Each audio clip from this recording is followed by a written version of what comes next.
Hey, Miss Sandy here. Today we're going to be canning some sweet potatoes, pressure canning them.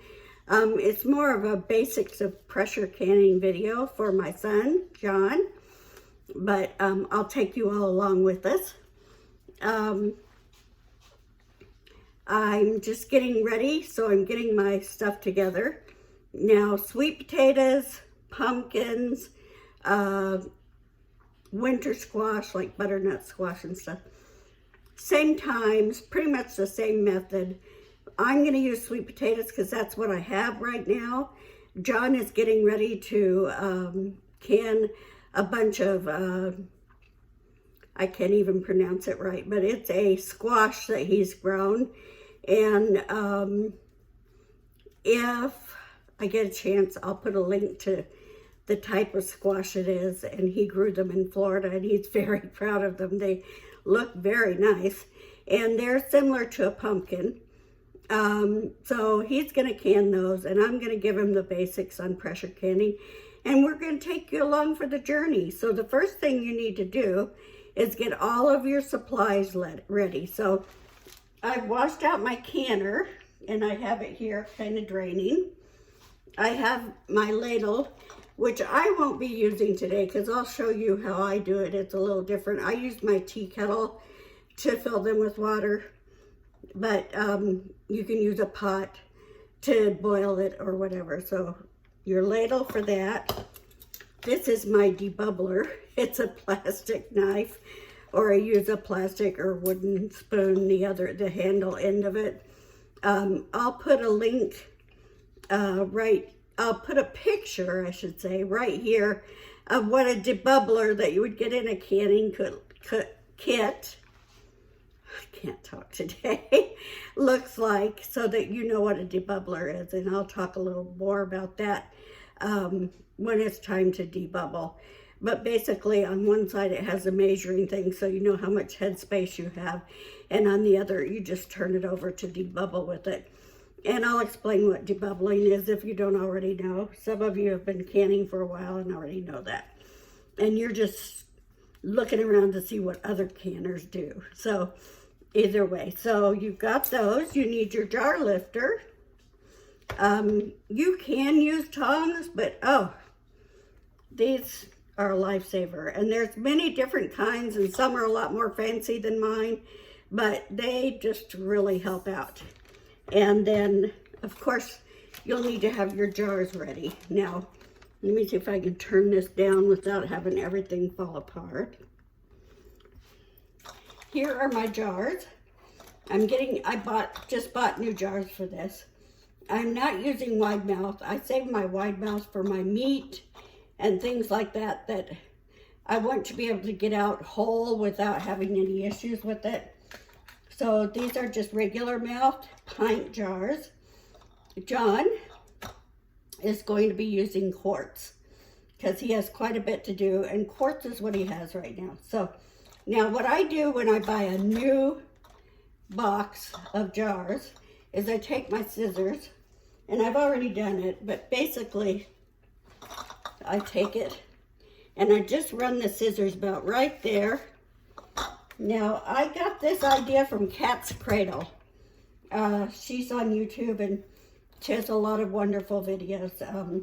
She's kind of a prepper gal, which is pretty awesome because preppers have a lot of thought processes that other people might not have. And then I just take this off, and it gets chucked.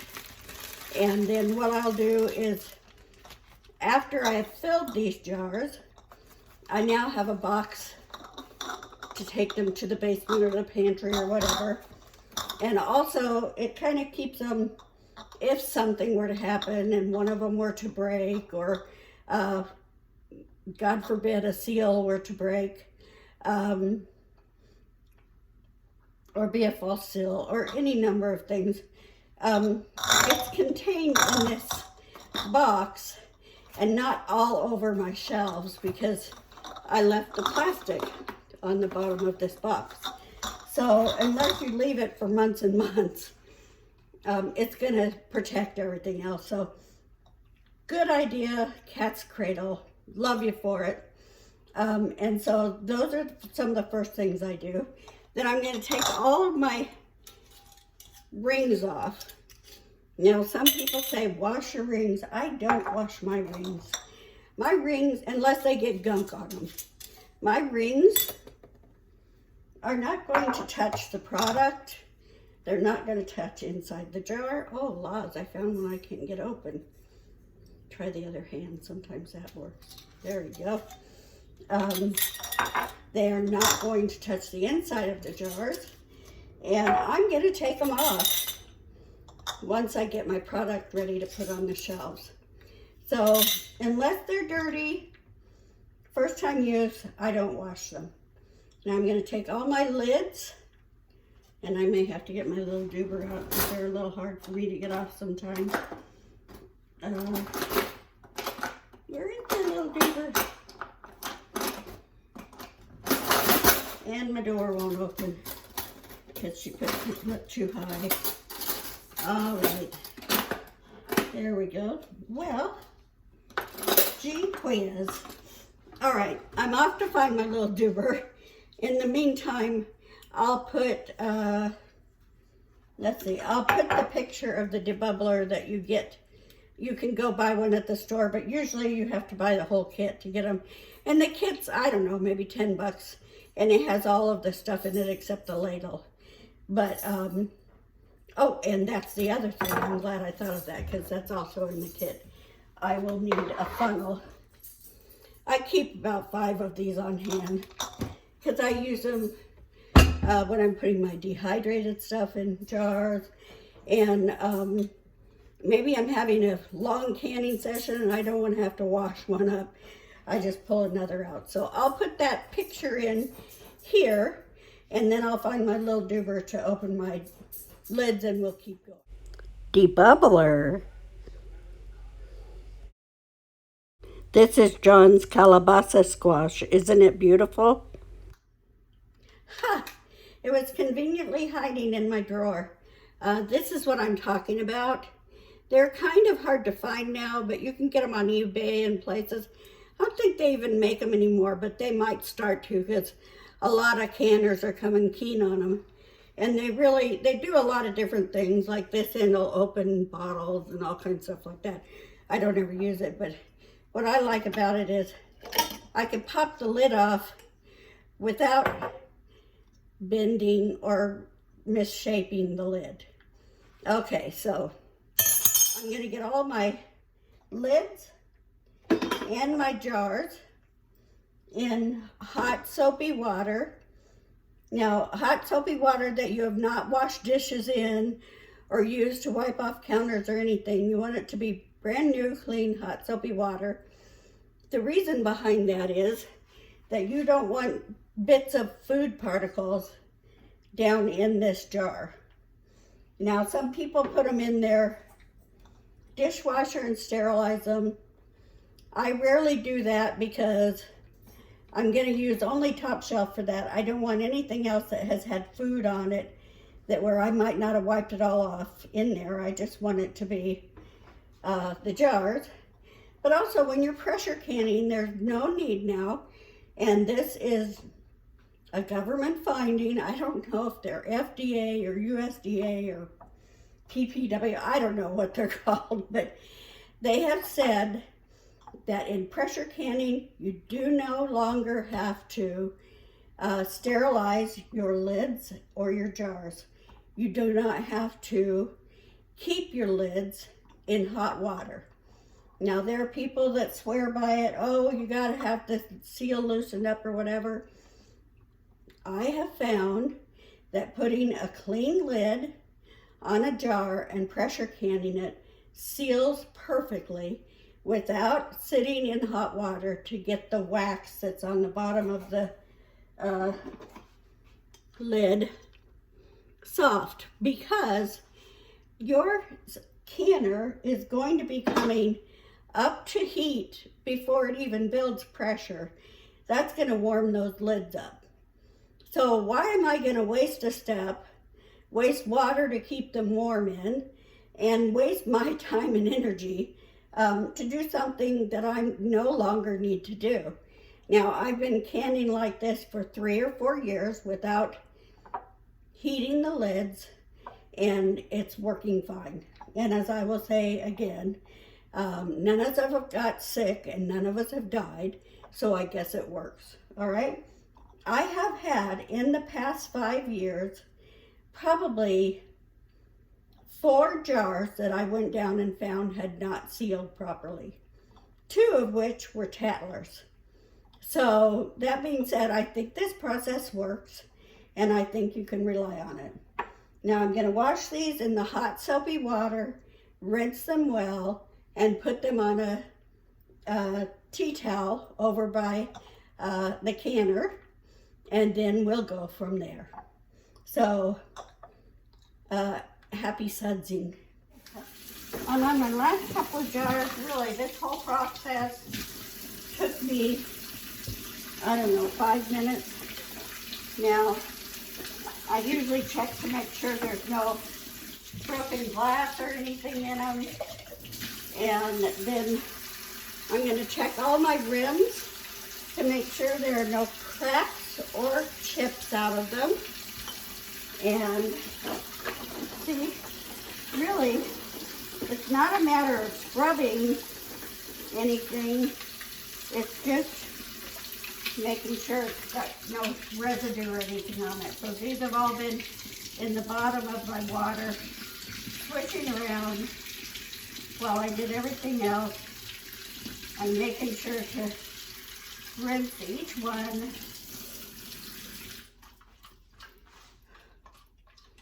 I'm just going to lay those over on the towel that I have prepared. Now, my lids, because it's easy for me, my rings,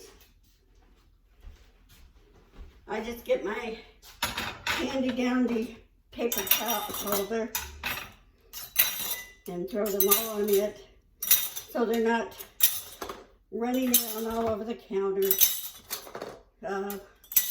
Somebody younger might not have that issue. Somebody a little stronger than me might not have the issue with getting the lids off. So I'm going to be putting that over by my jars. And then we'll go on to the next step. My insulin pump is yelling at me. It wants me to test my sugar. So I'll be back in a sec. Okay, my pump is now happily calibrating, and we're going to get busy on some other things. So let me turn you a little bit. Excuse my messy house.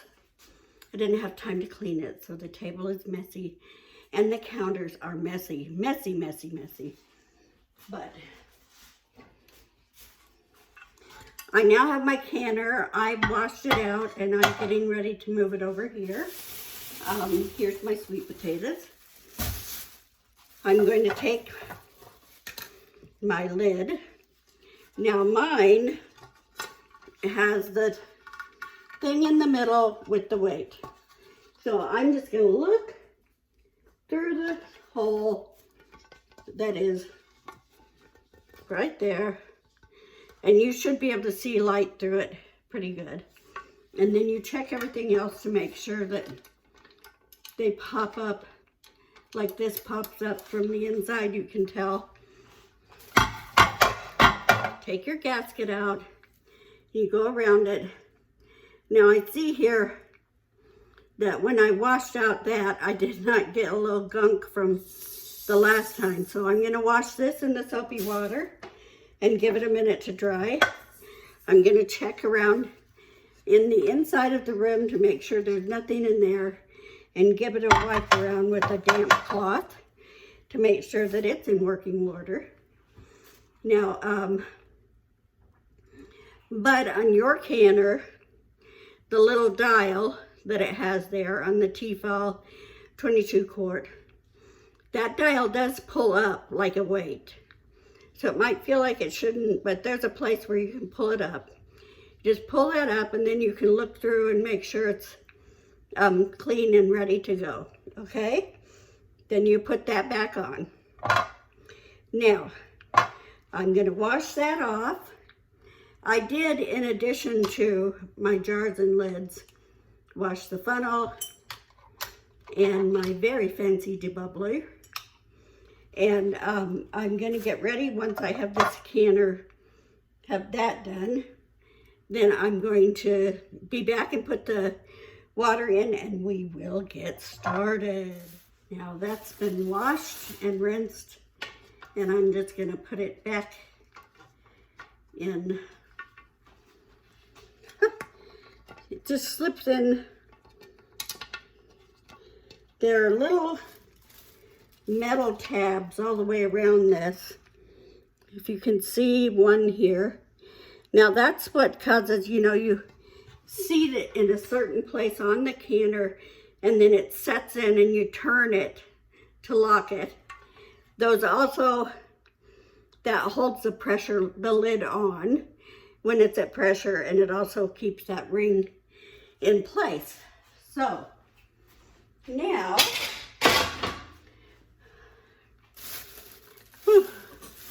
it's a warm day at our house, and although our home is quite cool, the I don't know, the heat, something about what it does with the oxygen, it just makes it hard for me to breathe. Now, whoops, here we go. The things a mama will do for her baby. I did not have any sweet potatoes or any squash or anything ready yet. My sweet potatoes are not ready to... Oh, I hate to waste the bag. Well, if I cut it right there, it can still use the bag for crocheting. Okay. There we go. Now I have my sweet potatoes. And basically what I'm going to do with them is what you would do with pumpkin, sweet potato, like we're doing. Winter squash, such as butternut or acorn or any of the other fancy ones. There's Mexican squash. There's all kinds of different kinds. Is you basically, everybody has their own methods about how they get the peel off, okay? Some people blanch it and they think it makes the peel come off easier, yada, yada, yada. I don't like to go through all those steps. I just think a good hand that works hard and a peeler and get her done. Then my peels, I will wash. Now, oh, I did. I missed the step I usually do. I wash them twice. Now, I have this soapy water, and I don't want to use that. Oh, Sandy. Don't want to use that. So, I'm going to get rid of it. I'm going to rinse out. Now, maybe you don't have a pan like I do. I'm an old-fashioned. If I have to do things like this without two places, I like, you know, a place to have to set my dishes and still be able to do things over here. So I'm going to throw my sweet potatoes in here and wash the skins off. It's not a matter of using soap. I'm just going to give them a real good rinse and a scrub with my brush. And, you know, that gets any little munchy stuff off. Stuff you don't want in your food. And then when I peel them, before I dehydrate the peels,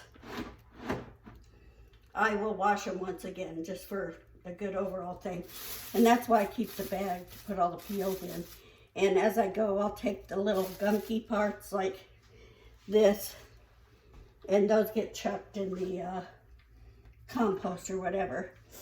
Now, I do not dehydrate these for us, although it wouldn't kill us because they've been washed. But I dehydrate them and then I powder them, and those go into my dog food treats that I make for the dogs. They love sweet potato, and it's powdered and they love them. So that's what I use them for. I don't want to waste. If I'm lazy and don't want to do that, I throw them in the compost. So either way will work. Now, I'm going to peel the rest of these, And then they're going to get cut into about 1-inch strips, maybe onion strips, 1-inch squares, cubes, chunks, however you want to say it, and maybe 1.5 inch, you know, somewhere in there. Just try to keep them all uniform and not too big, because that's one of the issues. People go back and forth, back and forth. I should say that the powers that be will tell you, don't can sweet potato, don't can pumpkin, don't can these things, because they're concerned about the puree. And so I don't do puree. Now, they have done in the past tests on zucchini and other squash. Somehow all of that information got lost in the mix, and they don't want to use the funding to do it again. So they'd rather just tell you don't do it. But if you look at older canning books and older methods of doing it, there are times for squash and pumpkins and sweet potatoes. And that's, some people say 65, but I do them at the same time as meats. I do 60 for pints and 90 minutes for quarts. So it works for us, and that's the way we do it. I have seen one guy that took squash, I don't know, I think it's Old Alabama something on YouTube. And he does, it's almost a pickling kind of thing that he does to them. But according to him, the flavor is great and you don't taste the vinegar. But that's another story. So if you're interested in the way he does sweet potatoes, just look up Old Alabama something, you know, canning sweet potatoes, and you'll find it. So, or canning squash, excuse me. I'm going to get the rest of these peeled up, get them into 1.5 inch chunks, and we'll go from there. So, well, I'm back before I said I will be. I just have one more thing to add. You've got your canner on the stove now, and you're going to need to put a little water in it to get it ready for your jars. Now, the way I do it is, because I'm using the raw pack method, I'm going to put the water in that is the amount recommended for my canner, excuse me, which most say anywhere from 2 to 3 inches, or they'll tell you in quarts or ounces. Now, Bud, on your canner, it recommends 32 ounces or 2 quarts, but you're doing quart jars, so I would recommend that you do about 1.5 quarts. I mean, 2.5 quarts. Gives you just a little extra water in there because it's going to be, you know, going longer. I run my jiggler a little more often, where it jiggles a little more often than some people do. So maybe that's why I get rid of a lot more steam. But I would just do 2.5 jars to be safe.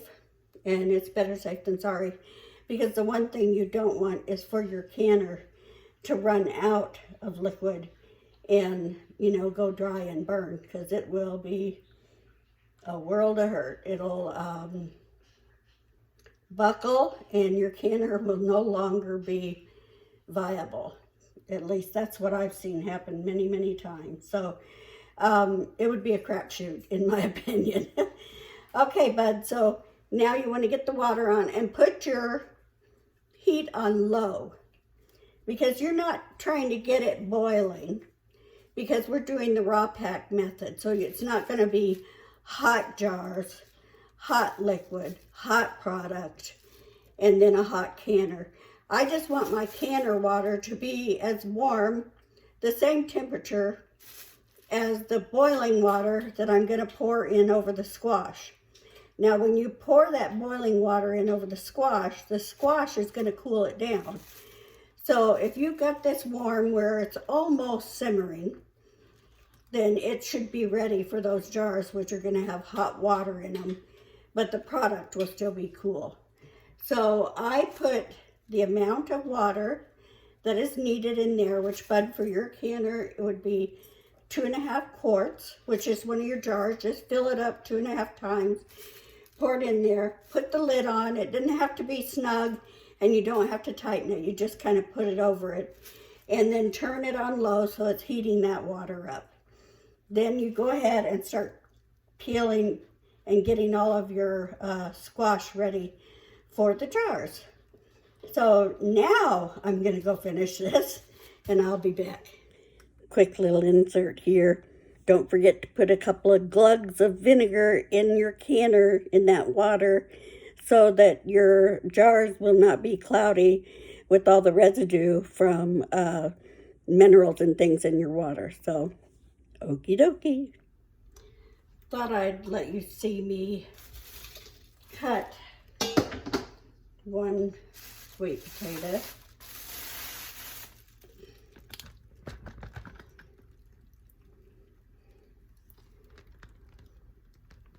This is a wider one, kind of thick.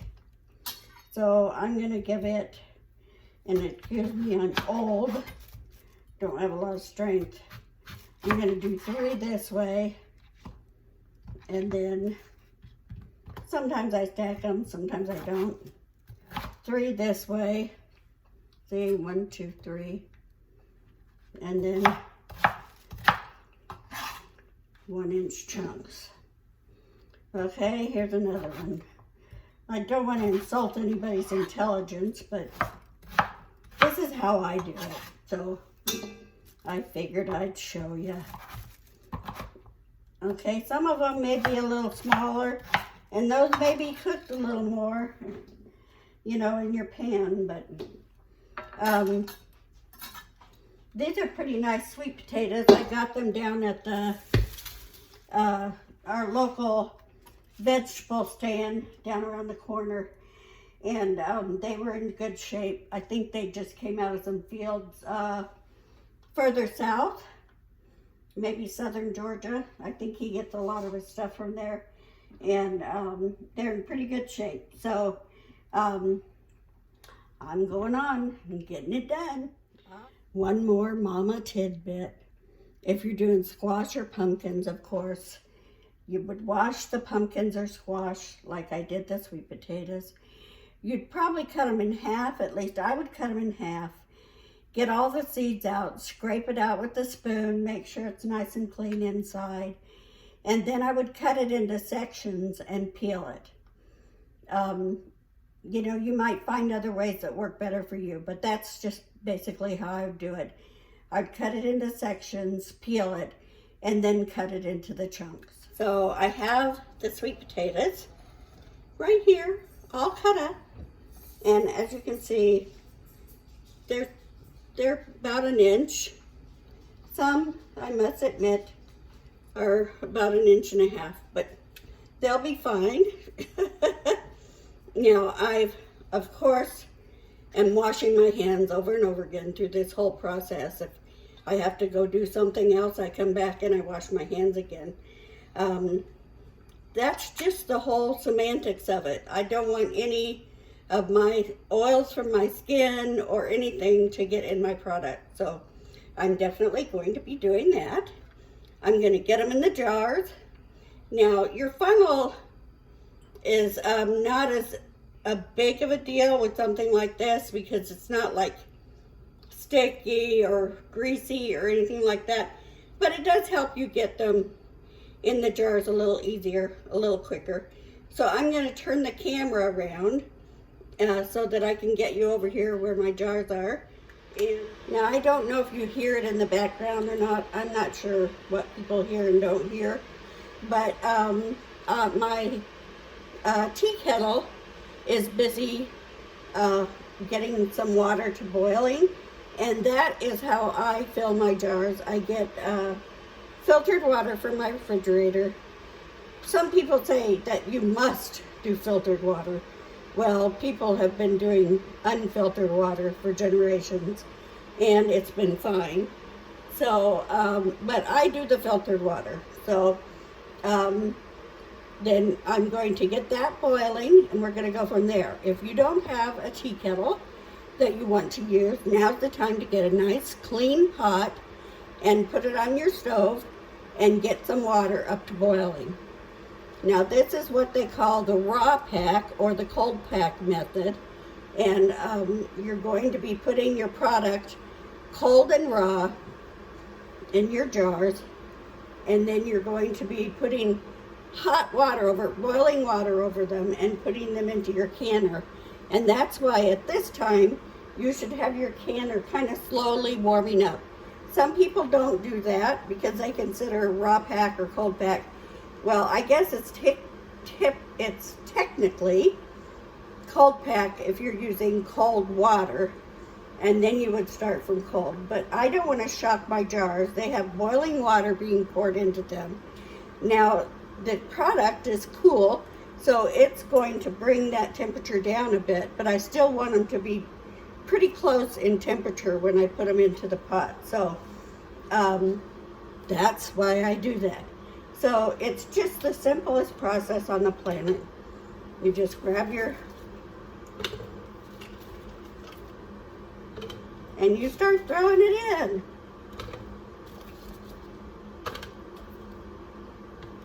Now I'm going to give it a little shake down here. Kind of try to get a little more product in. You do want water around your squash because squash or sweet potatoes is a very dense food, and you want to get that hot water all around it. So there we go. That looks pretty good, just like that. I might take one of those out and trade it for one that's a little smaller and put that in there. Now a good shake and a tap, and yep, I can fit another piece in there. And then that's going to be filled with hot water, 1 inch headspace. Now right here, get it in frame, is 1 inch. This bottom ring around your thing. So for me, I look at that and I say 1 inch, ½ inch, you know. But if you have one of those debubblers that I talked about and left a picture of earlier, it'll show you. You take the little jig-jaggy part and you would put it on the inside of the rim. Kind of, let me see if you can see, like this.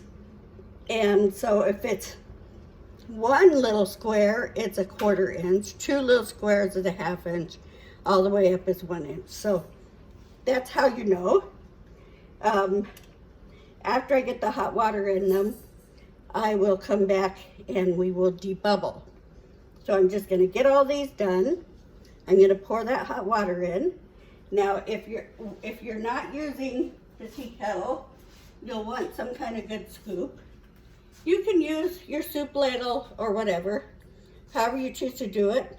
You can use a pot that has a little pour spout, or if you're really good at pouring, just pour it in from the pot. I love this. It's perfect. It gives you a lot of, you know, when you're using a soup ladle, it can take you forever to pour all that in. So I like to use this, but I'm not using it today because I have my tea kettle. So let me get most of these done, and then I'll just show you one where I pour it in with my tea kettle. Yay! Okay, I'm on my last jar here. I gave up on the funnel because I'm getting tired. Get towards the end, you just do it however. Now, let's see here. A little shaking. If I can't get all this in, I'm sure I can. And then as you debubble, you're probably going to have to rearrange your jars a little, get a couple, you know, move a few pieces of squash, or in this case, sweet potatoes, from one jar to another, just to even things out. So here I am. Duh. Now I do use this for this because it's going to give me, I'm going to save this last little one with not as much in it. And I'm going to start pouring. Now, a lot of times when I'm going to show you, gotta be careful because this is hot. So turn it around, Sandy. You see that my water I've got up to here, but as I debubble, which is just basically kind of pushing this around in here a little to make sure you get all the bubbles out. You don't want any air pockets in there that can cause problems later. I shouldn't say air pockets, just bubbles of air that you don't want in there. I can't tell you all the science behind it. I just know that this is what needs to be done and it works. And you see now, right here, I have one that's gonna be up above my water a little, and I'm gonna throw it in that one with a little less in it, that last jar, and I'm gonna give it just a tinge more water. Now, as this is being canned, it's gonna settle even a little more, and the product will be down in the water, but my water is right to that mark there, and I'm just gonna do the same thing with all my jars.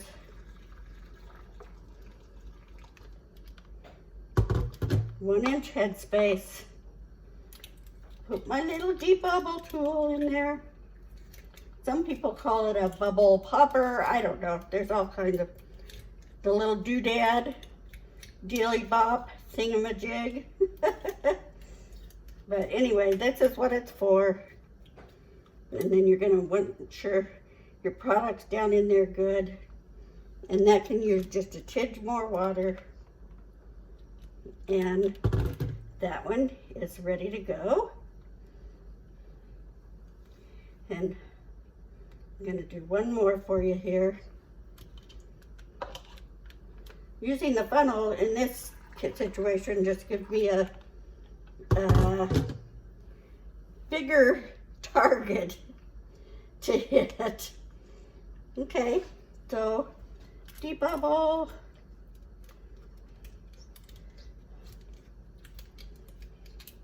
You'll find that as the sweet potatoes sit in the jar for a minute, the hot water is starting to hit them. And so they're going to come down just a little bit because they're basically starting their cooking process.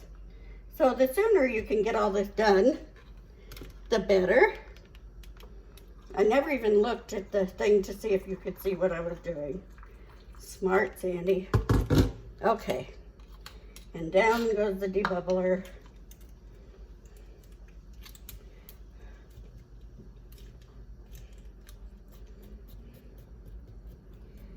And that's good to go. That one's good to go. And we're just gonna keep going from there. And when I've got them all finished, I will bring you back. Keep making promises I can't keep. My tea kettle full will do what looks like 1, 2, 3, 4, 5, 6 jars. So I need another half a tea kettle. So while I'm waiting for it, it takes about 3 minutes. I'm just going to take my lids that I washed and rinsed, and I'm going to put one, oh, no I'm not. I'm going to get a paper towel and just dampen it a little bit. Because these don't have any sticky thing or any greasy thing in them. I'm just going to make sure there's no debris, no sweet potato or anything left on the rim that would keep my jar from sealing. Then I put on a lid. Then I grab a ring and I put the ring on. Finger tight. Now, John, you're a burly man and you may think finger tight is really, but no. Just tighten it till you start feeling resistance, okay? You don't want to tighten it any more than that because it needs to be able to breathe during the pressure process. So I've seen women that have just wrenched it down. Now they may not be as strong as a man, But the truth of the matter is today with these new lids, the way they make the lids, if you really wrench it down, you're going to get buckled lids and you're not going to have a proper seal. So just put that thing on there and turn it till you start feeling resistance. I'm starting to feel resistance now. I'm just going to give it just a little bit more. And then it's done. It's ready to go in the canner. And I'm going to put it in while I'm waiting for that last bit of water.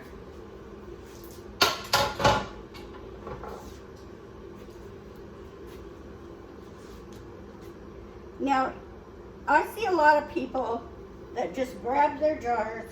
Ooh, that would be bad, bad, bad.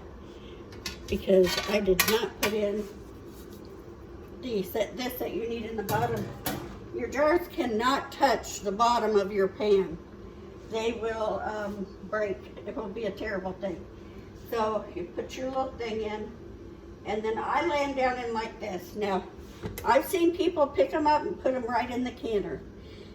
You can do that if you want. I just don't feel like it's very safe. I've burned the underneath part of my arm trying to reach up over this. I guess it's no problem if you're really tall. Now I'm going to get the rest of those in the canner. I was going to show you one thing though. I had one here that had a little too much water. Just grab a clean spoon out of your drawer and throw it to another one, or if they're all full already, just pitch it in the sink. And so don't worry about it. If you overfill it with water a little bit, that's easily fixed. Okay, gonna get them all in the canner now. I hope I don't have to come back again and tell you I haven't got it done yet. Now this altogether made 10 jars, 10 pint jars. And so that gives me an opportunity to show you how to do the double stack method. Now, it's really easy. Let me see if I can, it's probably a lot easier than getting being able to show you without breaking something. All right, so this is my second. This is a canner that is tall enough that pints and half pints, you can double stack them. Now you can double stack water bath if you want to, but the thing of it is you've got to have a pot that is tall enough to give you about 1.5 inches of water over your jars. But I don't want to muddy the water, so here we are. I'm going to put it right in on top of my other jars. See, the other jars are underneath. You might be able to see the lid of one right down that hole there.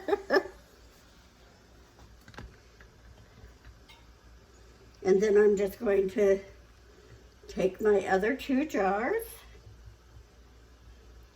and put them right in. Oh, my range hood. Have to remember to be careful of that. I just kind of put them in so that the weight is even, and that's all there is to that. Now, I almost forgot to put water in one of my jars. Now, that wouldn't be the end of the world. That is what they call the raw pack dry method, or the raw pack no water method. It's not recommended by the government, but I've done it all the time. I do it with potatoes. I've done it with sweet potatoes. The reason I don't anymore is because I don't like the outcome with sweet potatoes. They shrink down so much and they look so unappetizing in the jar that, you know, I have to force myself to get them out and use them in hash and things like that. And they taste great and they're wonderful once you use them, but they just look so sad in the jars. So I don't do it that way anymore, but I still do it with potatoes. So with sweet potatoes and definitely squash, I put in water because they're nicer that way. Now, talking about that, something that looks unappetizing. While I get the lid on here. Now remember, I inspected my lid and the gasket, made sure everything's working properly, and I'm gonna put it on. Sometimes you have a jar, jar, there you go, turn it like that, that you open, and the top has a few sweet potatoes or squash or whatever that were not down in the water. They're gonna look dry and crusty and horrible, but they are totally safe to eat, and they really don't taste bad either. They just kind of don't look good. But if you can't stand that, just pick the top ones off and chuck those, or feed them to the dogs or the chickens or whatever you do with them, and eat the rest of it. The jar is not wasted, and even the product that looks kind of funny is edible and fine. So when I first started canning, I had that happen a couple of times, and it made me really worry about even eating the whole jar. I thought, oh my gosh, this is, not going to be good to eat. It's not going to be safe for us. But it is. I've since learned from some old timers that it is, and so we eat it all the time. So now I'm going to turn my heat up to high so I can get this going. My jars are in there, my heat is on high. What I'm waiting for is steam to come up out of here. This thing right here in the middle.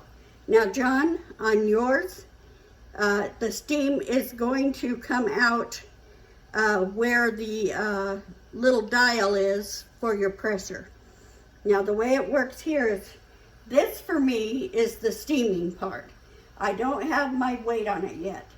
Your dial has a little thing that looks like a cloud with steam coming up out of it.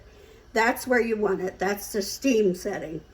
And then you have the 1, 2, 3, and each one of those is 5 pounds of pressure. So you're going to do number 2, which is 10 pounds of pressure. And we want this to have a steady stream of steam coming out. And when it gets to that point, we're going to time it for 10 minutes to let that steam erase.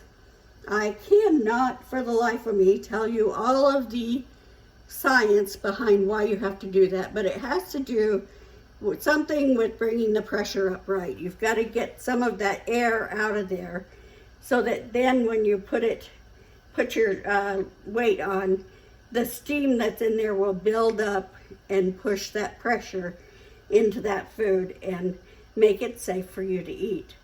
So we will be waiting for this to come up to steam.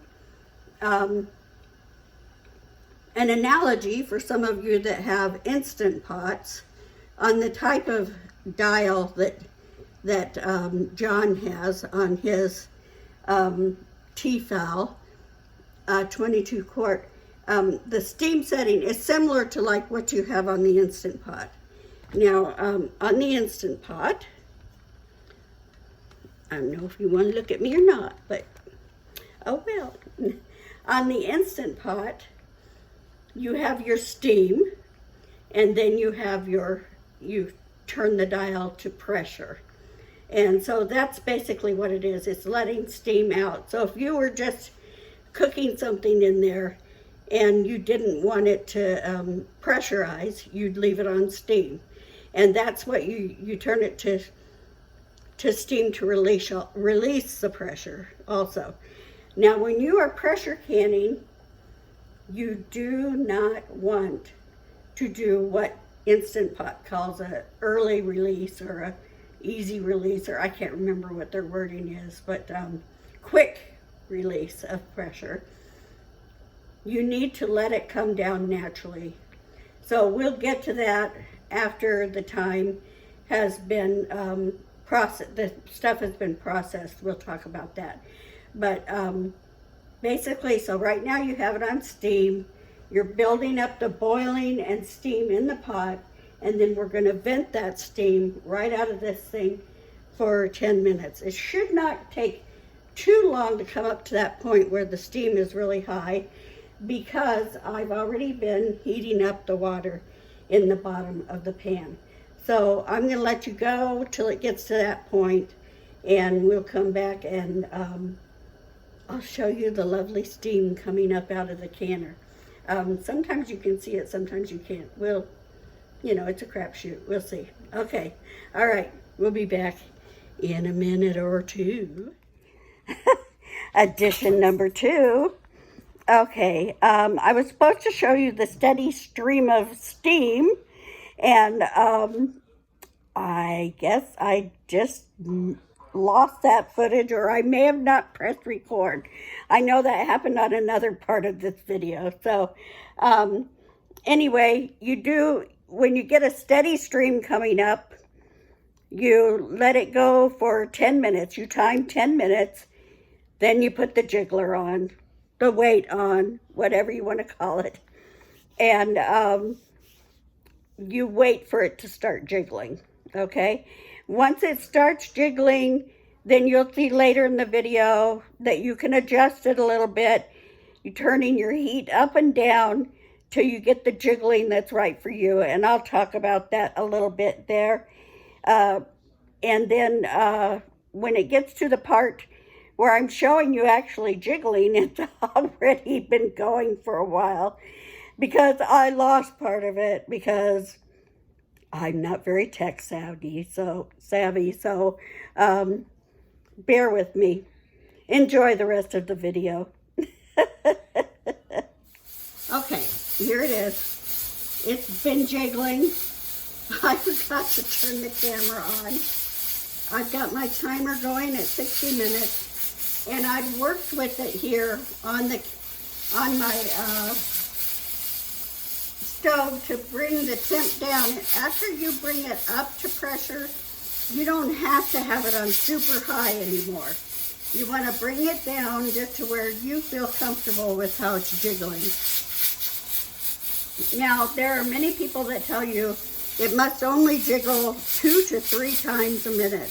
I don't know, maybe that's what their canner recommends. I do not feel comfortable with that. I like mine to jiggle a little more often. The reason I like it to jiggle more often is because that tells me that this little weight is working to keep it at 10 pounds of pressure. If it's only jiggling 2 or 3 times, I'm going to sit there with anxiety thinking, oh no, the pressure's gone down, it's not jiggling, and then I'm going to worry about it till the next time it jiggles. 1 minute is a real long time when you're waiting for something like this. Now, I hear it kind of do its thing once in a while, move around, let off a little steam, and that tells me, okay, it's up to 10 pounds of pressure, because this little weight is having to release a little to keep it at that 10 pounds. So that's my theorizing. I've used it all my life this way, and it's worked perfect. Someone's at the door. I'll see you. Hey, bud, just a quick note.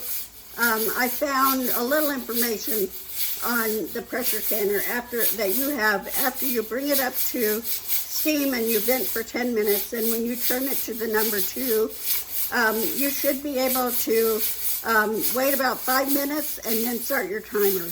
That's the way it works. It works similar to a Instant Pot. The thing about the Instant Pot is people say, why can't I pressure can in my Instant Pot?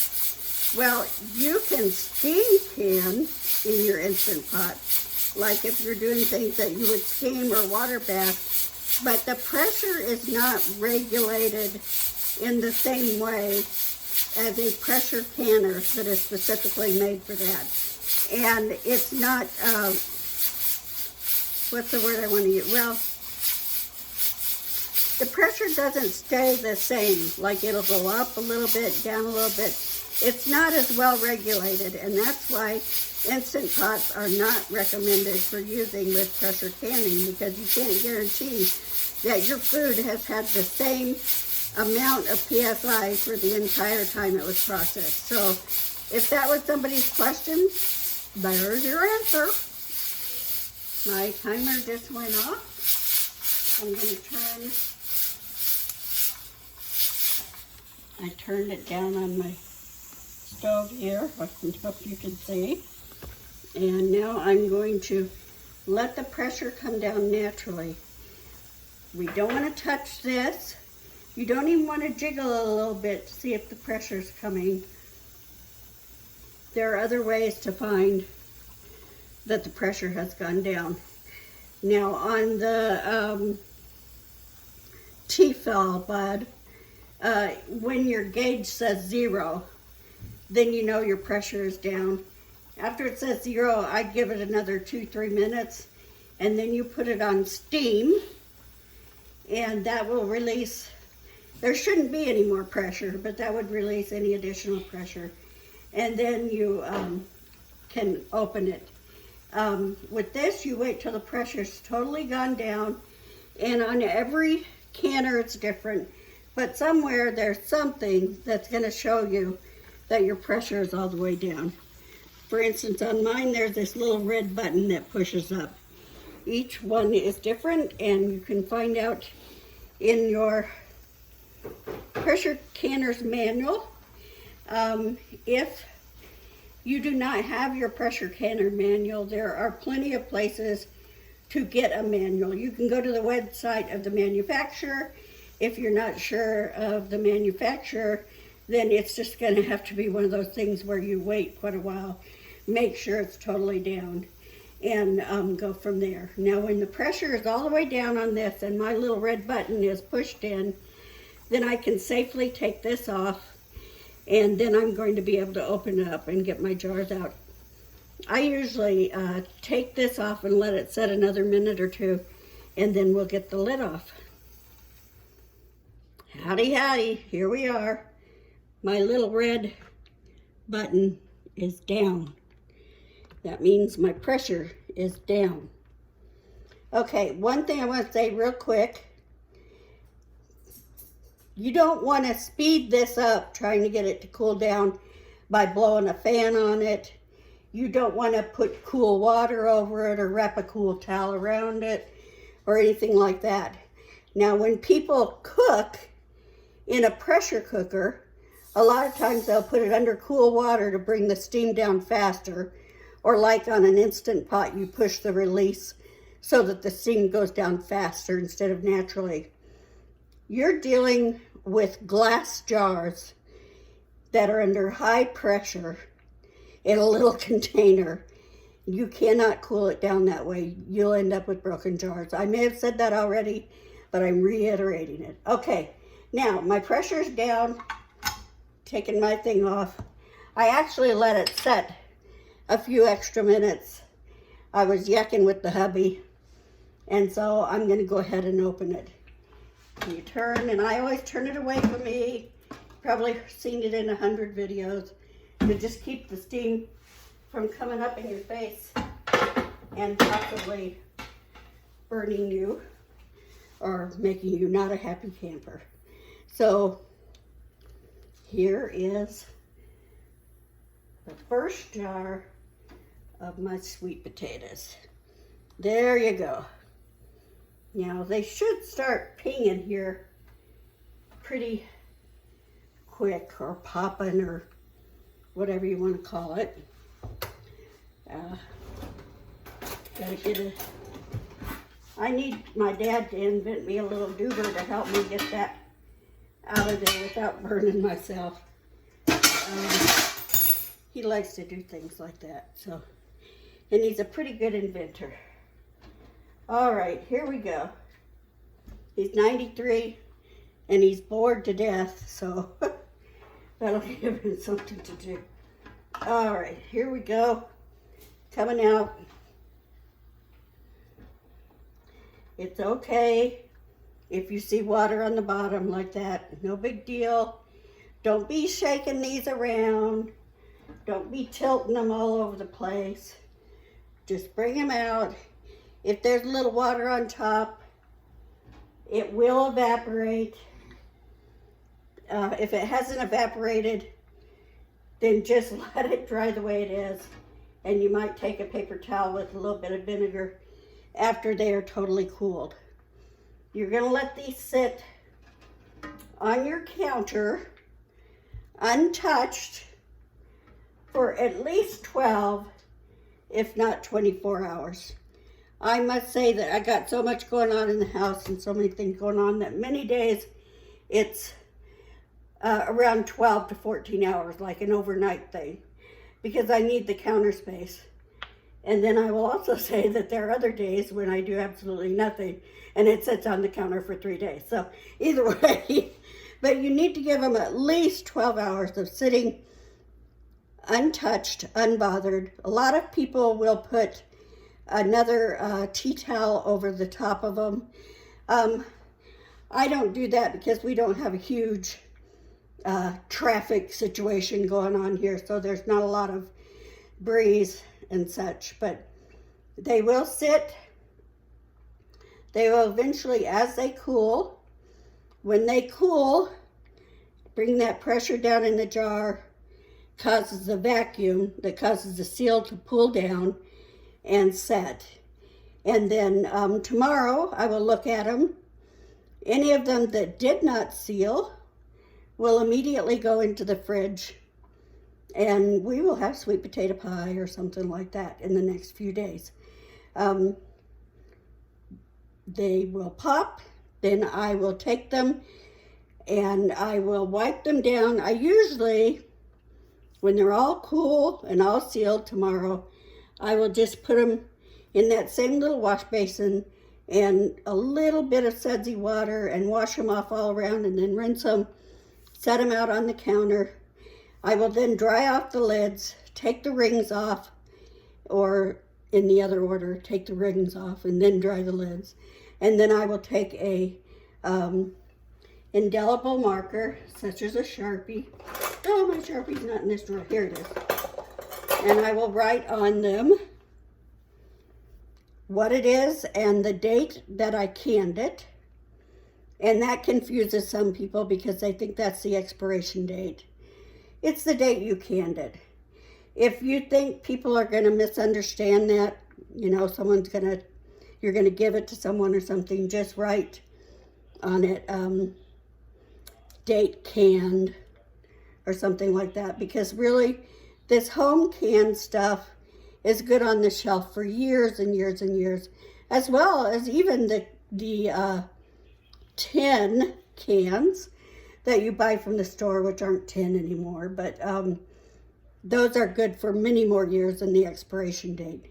The product might change a little bit and not be quite as the same color or texture, but it's still edible and has what you need to give you sustenance. So I heard one pop. It was too quiet, but they are starting to seal.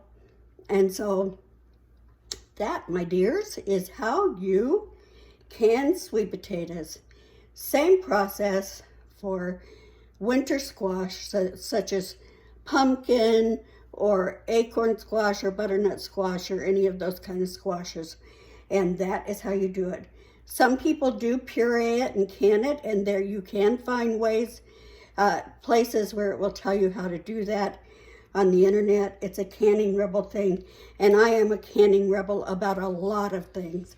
But I would just err on the side of caution when it comes to some vegetable with such a meaty texture that is so dense. I'd rather do it in the chunks, and then all I have to do is drain it and puree it. And maybe it takes 2 jars instead of 1 jar. But I'm okay with that. So, because I know that I'm safe, my family is safe, and we've got a good product on the shelf that we can use for years to come, if they last that long at our house. So, anyway, this is how you do it, Bud. And Jennifer, my girl, if you're watching it, this is how you would do it with your Presto canner. And we're off to the races. So, I just have one more thing to say, and I say it a lot. And this is Miss Sandy saying, here at our house, it's always something. Have a great day.